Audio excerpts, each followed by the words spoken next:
Hola mis queridas niñas del grado noveno. Como les debo haber mencionado en nuestra clase, estamos hablando acerca del realismo y el naturalismo en Latinoamérica. Entonces vamos a concentrarnos un poco en el contexto histórico que enmarcó este movimiento. Entonces vemos que, como les he dicho en otras muchas ocasiones, pues Latinoamérica siempre estuvo fuertemente influenciada por las artes y en este caso por la literatura europea. Por lo tanto, no podríamos afirmar que el realismo surgió en nuestras tierras, sino que fue una influencia traída por los europeos, ya que el realismo se gestó en Francia en la segunda mitad del siglo XIX. Lo vamos a ubicar entre los años 1890 y 1935, aunque recordemos que ningún movimiento nace y muere en una época específica, sino que pues siempre queda su influencia y sigue siendo y sigue manteniendo influencia de los movimientos que lo han antecedido. Entonces, pues nos mencionan que esta época pues estuvo bastante golpeada por revoluciones, la revolución cubana, por ejemplo, las dictaduras, como la dictadura en Chile, y la dominación y explotación de las fuentes de riqueza, porque sabemos que nuestros países latinoamericanos son supremamente ricos en recursos y estos recursos han sido aprovechados por aquellas personas que han tenido el poder económico y la capacidad de explotación y de formación de empresas y se han valido de estos recursos y de la mano de obra latinoamericana para pues generar mayores ingresos y pues riqueza para ellos. Entonces, vemos que esta época estuvo fuertemente influenciada por dos movimientos filosóficos y científicos. Estos dos movimientos fueron, como primera medida, el positivismo, promovido por Augusto Comte, en donde él defiende que la razón y la ciencia son las únicas guías para la humanidad por encima de la religión y por encima de cualquier creencia. Entonces todo el conocimiento humano se adquiere a través de la razón y la ciencia según Comte. Y el otro movimiento fue la teoría de la evolución, pues de Darwin. Esta ya la conocemos de antemano y sabemos que desde su época, 1859, cuando pues él publicó su famoso libro, El origen de las especies, pues ha generado bastante polémica en torno a si eso no es cierto o las condiciones en las que esta teoría se puede haber desarrollado. Y es una teoría que a lo largo de los años y desde esa época, pues sigue dando de qué hablar, sigue causando bastante controversia, no solamente desde el campo científico, sino desde el campo ético, desde la religión sobre todo. Entonces, esta fue la segunda influencia o el segundo movimiento científico y filosófico que influenció que se gestara el movimiento realista en Europa y luego se llegara como influencia a nuestro territorio latinoamericano. Entonces, mientras tanto en Europa, pues iban ocurriendo muchísimas cosas a nivel de avances científicos y tecnológicos. Entonces se crearon los motores de explosión, apareció la fotografía que ha sido, digamos, ha marcado un antes y un después, porque permitir la recortación de momentos, de situaciones, a lo largo del tiempo, pues eso ha sido supremamente importante y la fotografía pues dio paso luego al cine y demás. Entonces fue un invento supremamente trascendental. Igualmente el ferrocarril y todos los avances científicos que obviamente dieron origen al capitalismo. Entonces, pues dentro del capitalismo encontramos todo el tema de la pirámide del capitalismo, donde entonces tenemos al proletariado, tenemos a los señores que tienen el dominio de la economía, que explotan que, que crean sus empresas y no proporcionaban unas condiciones laborales adecuadas para sus empleados, cosas que hoy en día pues afortunadamente se han ido superando. Hoy en día tenemos unos derechos laborales que en aquella época pues no existían, porque lo importante era que el señor dueño de la riqueza pues tuviera más riqueza a una costa del bienestar, de la salud y de la estabilidad de sus empleados. Mientras tanto, en América, pues se disolvieron las Provincias Unidas de América Central, se dio la guerra entre España y Estados Unidos por el dominio de algunas colonias, se dio un gran desarrollo en las redes ferroviarias, se desarrolló la ganadería, la agricultura y la minería, se fundaron bancos e instituciones pues, de desarrollo financiero y aparecieron las grandes oligarquías nacionales que profundizan el desequilibrio social. Entonces estas son familias, son organizaciones que tienen el poder económico y que pues con ese poder se enriquecen más y pues crean una desigualdad social muy marcada que todavía podemos evidenciar en nuestra actualidad. En el campo de la literatura, si ustedes observan esta imagen, tenemos a unos autores muy reconocidos. Por ejemplo, por aquí tenemos a nuestro querido amigo Neruda, tenemos a nuestro queridísimo Gabo, tenemos a Augusto Monterroso. Y vamos a ver entonces cuál es nuestro panorama literario del realismo. Todas las imágenes que les busqué para estas diapositivas corresponden a esa corriente artística realista, en donde se buscaba retratar, reflejar, mostrar la realidad, ya alejándonos del romanticismo, de todo aquello sentimental, de todas las emociones, de todo aquello que movía las fibras internas del ser humano y que lo volvía irracional, porque si ustedes recuerdan cuando vimos en el segundo periodo el romanticismo, mencionábamos ese sentir irracional y cómo los sentimientos, las emociones se desbordaban a tal punto de dominar por completo al ser humano. En este caso ya la mentalidad del hombre cambió y entonces ya se aleja de ese sentir y de esa ceguera que le causaba el romanticismo y empieza de nuevo a tomar como el control de sus sentimientos, de sus emociones y más bien a utilizar la razón por encima de todas ellas. Entonces, este fue un movimiento que tuvo como fundamento principal pues esa oposición al romanticismo y una de sus características más importantes es que la razón está por encima del sentimiento y de esos ideales románticos. ¿Qué caracterizó a este movimiento romántico?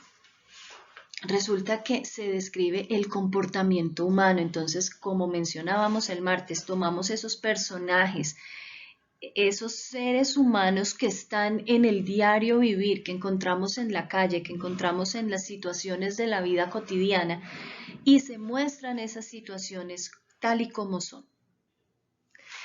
Las obras literarias, por su parte, pues muestran un trasfondo social activo y complejo, entonces muestran toda esa desigualdad social, toda la explotación, toda la desigualdad que existe porque los que tienen quieren más y los que no tienen son explotados y se esfuerzan por luchar y por trabajar y por salir adelante, pero las clases sociales más favorecidas pues siempre están por encima violentando esos derechos.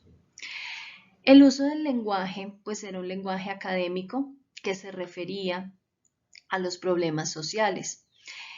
El realismo sobre todo se enfocaba hacia esas clases altas, a contar cómo vivían esas clases altas y cómo era la realidad de estos personajes que tenían el control político, el control económico y por tanto que dentro de su sociedad pues eran personajes sobresalientes. Se empleaba un lenguaje coloquial que reflejaba el habla popular, entonces allí entramos a hablar, por ejemplo, del costumbrismo, con los dialectos, con las características propias de un pueblo, las creencias, las costumbres y todo esto reflejado dentro de esas realidades que se estaban mencionando.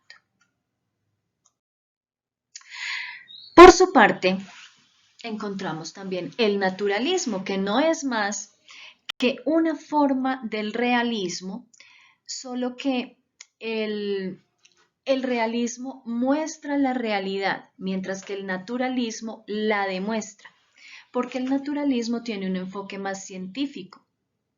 Entonces, este naturalismo se aleja un poquito como decíamos el martes en la clase, pues no estamos hablando de la naturaleza como el paisaje que nos inspira, sino que estamos hablando de cómo el contexto social, de cómo las características en las que vive una persona son las que marcan su comportamiento, las que marcan sus relaciones. Entonces, a eso es a lo que se refiere el naturalismo. Que, como les digo, pues es una forma del realismo, pertenece al realismo, solamente desde un enfoque más científico, donde se demuestra la realidad como es. ¿Qué características tiene este naturalismo? Busca la objetividad y rechaza por completo la subjetividad. Al ser parte del realismo, como les decía, pues está en oposición al romanticismo. Es cientificista. Propone la observación y experimentación como claves en el trabajo artístico del novelista, el cual es equiparado al trabajo del científico. Entonces, no se trata simplemente de inspirarse como tal vez el escritor romántico lo hacía, de inspirarse en su sentir, de inspirarse en sus emociones, sino, como les decía, se trataba de demostrar. Entonces, para esto, el autor naturalista observaba, investigaba, consultaba, analizaba la realidad, porque no era solamente, como les decía en el realismo, no era solamente mostrar la realidad, era demostrarla. Entonces esa demostración se hacía a partir de la observación, a partir de la investigación. Por eso se dice que el naturalismo es más enfocado hacia la ciencia, porque es hacia la demostración de cómo era esa realidad y por qué la realidad era de esa manera. En la construcción de la obra, el autor intenta reproducir, describir e interpretar al máximo la realidad observada. Entonces, no era solo, como les digo, escribir por escribir y criticar la realidad o juzgar la realidad o analizarla. Era mostrarla desde los hechos concretos que la gestaban, que la producían. Presenta la realidad en sus expresiones más crudas, presentando tanto lo bueno como lo malo, enfatizando las miserias de las clases más pobres. Y entonces aquí viene un aspecto importante que lo diferencia, o sea, que diferencia el movimiento naturalista del movimiento realista, aunque, como les digo, hacen parte del mismo movimiento. O sea, el naturalismo es realismo desde la observación y la ciencia. Pero entonces el naturalismo ya no se enfoca como el realismo en las clases altas, sino todo lo contrario, se enfoca en el pueblo, en el pobre, en la mujer que lava la ropa para poder sobrevivir, en el sacerdote, en la gente del común. Entonces, en las clases más pobres y que eran finalmente las clases explotadas.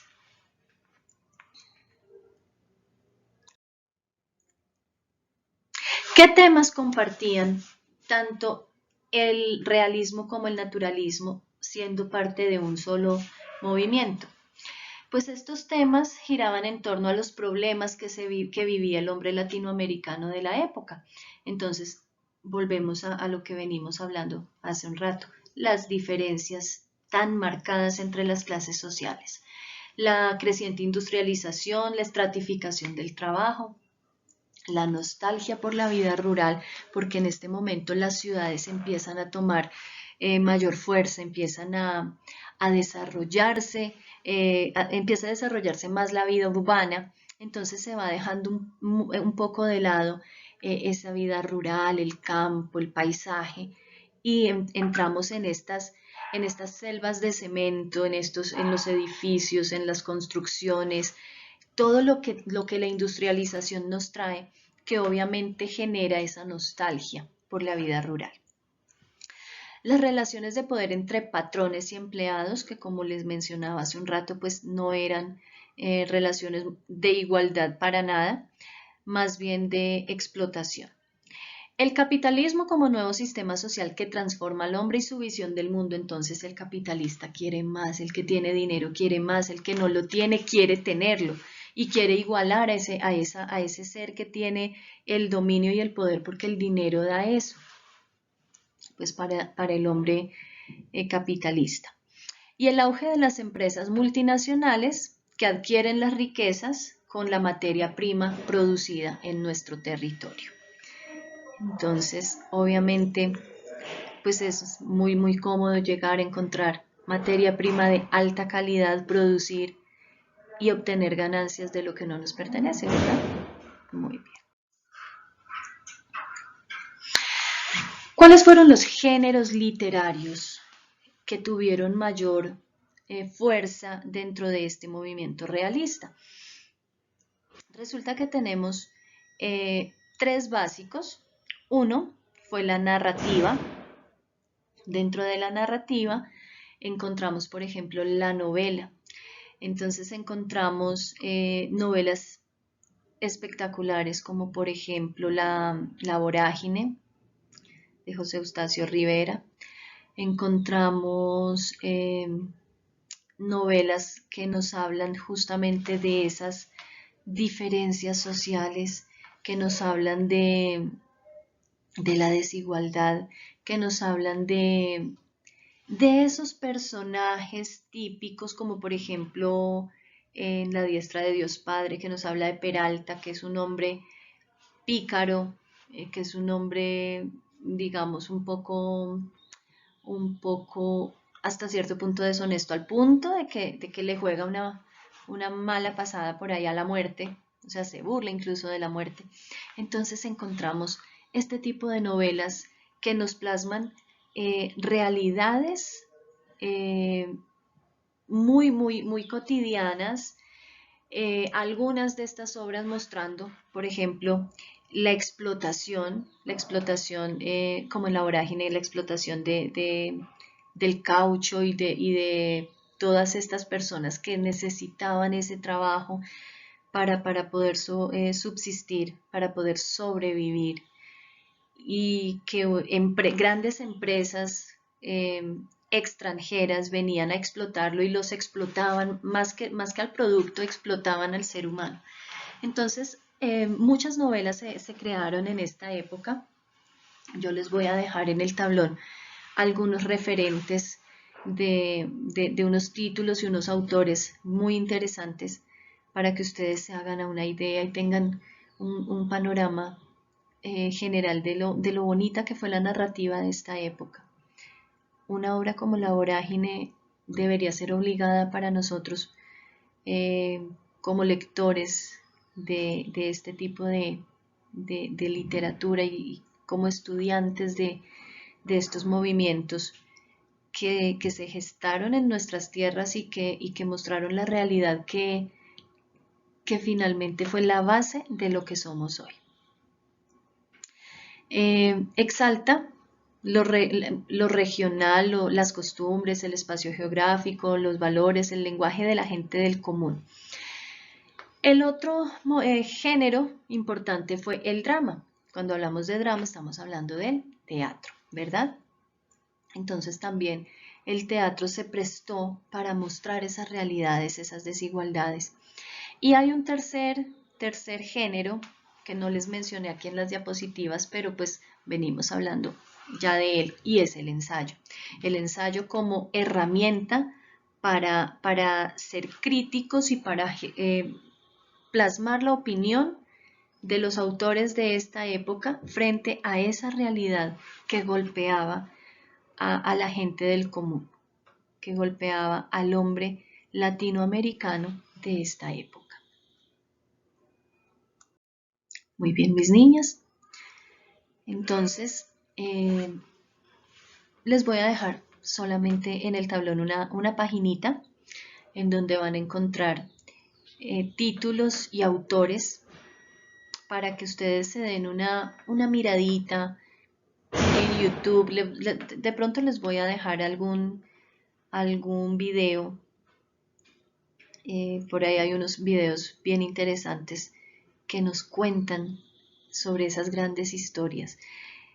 La próxima semana vamos a hablar de una forma del realismo que tuvo gran fuerza en este movimiento, en esta época, y que en Colombia tuvo un exponente supremamente importante que fue Gabriel García Márquez, con su realismo mágico.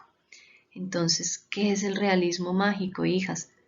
Es contar esa realidad, contar la verdad, contar la crudeza de la vida real, pero mezclada con ficción y contada de una manera tan bonita, tan interesante, tan inteligente, tan llamativa, que casi se convierte en realidad. Entonces, la próxima semana las espero en nuestra clase del día martes. Lamentablemente el viernes no tendremos clase. Espero que podamos contar con un poquito más de tiempo para vernos el martes y continuar hablando de este tema y entrar también en otros movimientos literarios que marcaron pues lo que es nuestra historia literaria, lo que es la historia de las letras en Latinoamérica y pues obviamente de Colombia como parte de este continente. Bueno, mis niñas, que Dios me las acompañe, que Dios me las bendiga y nos veremos en la próxima clase. Un abrazo.